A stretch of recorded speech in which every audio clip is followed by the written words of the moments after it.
السلام علیکم ورحمۃ اللہ وبرکاتہ۔ دوستو آپ لوگ دیکھ رہے ہیں مستقیم ٹی وی جتوئی۔ میں ہوں محمد اشفاق سیدھی۔ امید کرتا ہوں اللہ کی فضل و کرم سے آپ سب خیریت سے ہوں گے، اللہ پاک سب کو سلامت رکھے، خوش رکھے۔ تو آج میں علامہ کوکب نورانی اکاڑوی صاحب کا پارٹ نمبر 2 اپلوڈ کرنے جا رہا ہوں۔ ویڈیو اچھی لگے تو میرے چینل کو سبسکرائب کریں، لائک کریں، شیئر کریں۔ یہ تو ماشاءاللہ ویڈیو چینل میرا کافی صحیح جا رہا ہے۔ تو میرا دوسرا جو چینل ہے سعیدی ٹی وی جتوئی، آپ لوگوں نے ان کو بھی سرچ کرنا ہے اور ان کو سبسکرائب بھی کرنا ہے۔ ویڈیو اچھی لگے تو میرے چینل کو سبسکرائب کریں، لائک کریں، شیئر کریں۔ جزاک اللہ۔ Video start. حق نہیں آیا، کسی نے کہا جی وہ فلانا ملنگ اس کا راستہ روکے کھڑا ہے، حضور نے فرمایا اس کتے سے کہو ہٹ جائے، عبدالحق کو آنے دے۔ وہ اسی وقت جانور بن گیا اور ہٹ گیا۔ حضرت شاہ صاحب اندر چلے گئے، نبی پاک نے فرمایا عبدالحق یہ تیرا امتحان تھا، اگر پی لیتا تو سب کچھ چھن جاتا۔ زیارت ہو گئی۔ اگلے دن صبح حضرت شاہ عبدالحق پھر اس فقیر کے ڈیرے پہ چلے گئے جو فقیر بنا ہوا تھا ملنگ۔ تو وہ سارے جتنے ہیں وہ رات بھر پینے کے بعد جناب نشے میں دھت سو رہے تھے، ان کو اٹھایا، وہ کہاں ہے تمہارا وہ ملنگ؟ انہوں نے کہا کمرے میں ہے، دروازہ کھولو۔ دروازہ کھولا تو اندر سے وہ جانور نکلا جو نبی نے کہا تھا، وہ وہی بن گیا، کیونکہ نبی کے منہ سے بات نکلتی ہے پوری ہوتی ہے۔ تمہارے منہ سے جو نکلی وہ بات ہو کے رہی، تمہارے منہ سے جو نکلی وہ بات ہو کے رہی، جو دن کو کہہ دیا رات تو رات ہو کے رہی۔ پر حضرت شاہ صاحب نے ان لوگوں کو اپنی ساری بات سنائی، کچھ نے توبہ کر لی، کچھ نے نہیں کی۔ اب آپ کو پتہ چل گیا جو نشہ کرے، جو غلط کام کرے، بتاؤ وہ صوفی ہو سکتا؟ اونچی تو جو نماز نہیں پڑھتے، جو شریعت کی پابندی نہیں کرتے، تو کیا صوفی ہو سکتے؟ اونچی صوفی کون ہے؟ سیدنا غوث اعظم رضی اللہ تعالی عنہ 40 سال عشاء کے وضو سے فجر کی نماز پڑھی، 15 سال اس طرح گزارے کہ روزانہ رات کو عشاء کی نماز پڑھ کر ایک ٹانگ پر کھڑے ہو کے قرآن شروع کرتے اور فجر سے پہلے اٹھائی ہوئی ٹانگ اس وقت زمین پہ رکھتے جب پورا قرآن پڑھ لیتے تھے۔ یہ ہیں صوفی۔ حضرت خواجہ غریب نواز، حضرت بابا فرید، یہ صوفی ہیں۔ یہ جو کاروباری لوگ ہیں یہ صوفی۔ تو پھر صوفیوں کا پیغام کیا ہے؟ صوفیوں کا پیغام یہ ہے کہ اللہ کے لیے خالص ہو جاؤ۔ نماز پڑھو تو کس کے لیے؟ ایک مرتبہ اللہ کہنے سے 40 نیکیاں ملتی ہیں۔ محبت سے اللہ کا نام لیا کریں۔ نماز کس کے لیے پڑھنی چاہیے؟ روزہ کس کے لیے رکھنا ہے؟ کوئی کہتے ہیں نہیں جی روزہ اس لیے رکھ رہا ہوں ذرا تھوڑا سا اسمارٹ ہو جاؤں۔ کوئی نماز اس لیے پڑھے کہ نہیں تھوڑی سی ایکسرسائز ہو جاتی ہے، ورزش ہو جاتی ہے، تو پھر ورزش ہی ہوتی، نماز کا ثواب۔ حضرت رابعہ بصری رضی اللہ تعالی عنہا بڑی کامل ولیہ گزری ہے۔ کسی نے ان کو دیکھا، وہ ایک ہاتھ میں آگ کا شعلہ، دوسرے ہاتھ میں پانی کا جگ لوٹا لے کر تیزی سے جا رہی ہے۔ دیکھنے والے نے کہا اماں جان ایک ہاتھ میں آگ ایک ہاتھ میں پانی، مطلب کیا ہے؟ فرمایا میں دوزخ کو بجھانے جا رہی ہوں، جنت کو آگ لگانے جا رہی ہوں۔ یہ انہوں نے سمجھانے کے لیے بات کی ہے، وہ یہ نہ سمجھے کہ وہ جنت کو آگ لگا رہی تھی اور دوزخ کو بجھا رہی تھی، سمجھانے کے لیے۔ ان کا میں چاہتی ہوں دوزخ کو آگ لگا دوں، دوزخ کو بجھا دوں اور جنت کو آگ لگا دوں۔ ان کو ہم مر گئے نماز پڑھ پڑھ کے کہ جی جنت میں جائیں گے، روزے رکھ رہے ہیں کہ دوزخ سے بچیں گے، آپ دوزخ کو ہی بجھا دیں گی، جنت کو آگ لگا دیں گی، یہ کیا مطلب؟ فرمایا میں یہی چاہتی ہوں جو بھی کوئی عبادت کرے، نماز پڑھے، روزہ رکھے، جنت میں جانے دوزخ سے بچنے کے لیے نہیں، صرف اللہ کے لیے پڑھے۔ جب اللہ کے لیے پڑھے گا اللہ راضی ہوگا، خود بخود جنت دے گا۔ تو ہم کرتے ہیں عبادت، مثلا ہمارے یہاں بچوں کے امتحان ہوتے ہیں نا، تو ان دنوں میں نماز پڑھنا شروع کر دیتے ہیں، رزلٹ آنے تک خوب نماز پڑھتے ہیں کہ پاس ہو جائے۔ تو ان کا مقصد اللہ کی رضا ہے یا پاس ہونا ہے؟ تو عبادت کس کے لیے کریں؟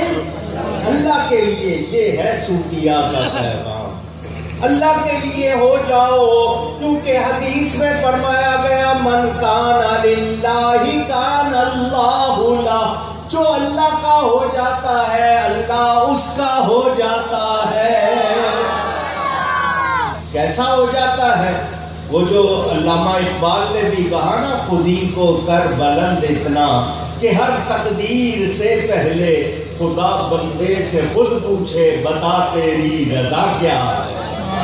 ایسے ہو جاؤ، جب اللہ کے ہو جاؤ گے تو پھر اللہ تعالیٰ تمہیں اپنا بنا لے گا، پھر جو تم کہو گے وہ رب کرے گا۔ رب مجبور نہیں ہے، پیار ہو جائے گا، تم غلط چیز کی خواہش نہیں کرو گے۔ تو جو نفس کو مارتے ہیں، اپنے نفس کی خواہشات کو دباتے ہیں، وہ لوگ اللہ والے بن جاتے ہیں، خالص ہو جاتے ہیں۔ ایک واقعہ اور سنا دوں، سنیں گے؟ شیخ المشائخ خواجہ خواجگان چشت، چشتی سلسلے کے بزرگ، محبوب الہی حضرت سیدنا محمد نظام الدین اولیاء قدس سرہ العزیز دہلی والے، حضرت بابا فرید کے خلیفہ، بڑی شان والے ہیں۔ دہلی میں آپ کا مزار، پورے علاقے کا نام ہی بستی نظام الدین ہے۔ وہ یہ واقعہ سنا رہے ہیں، ان کا سنایا ہوا واقعہ میں آپ کو سنا رہا ہوں۔ کتنی بزرگ ہستی نے سنایا؟ انہوں نے سنایا دہلی میں ایک بزرگ رہتے تھے، اللہ والے تھے، ان کی کرامات مشہور تھی۔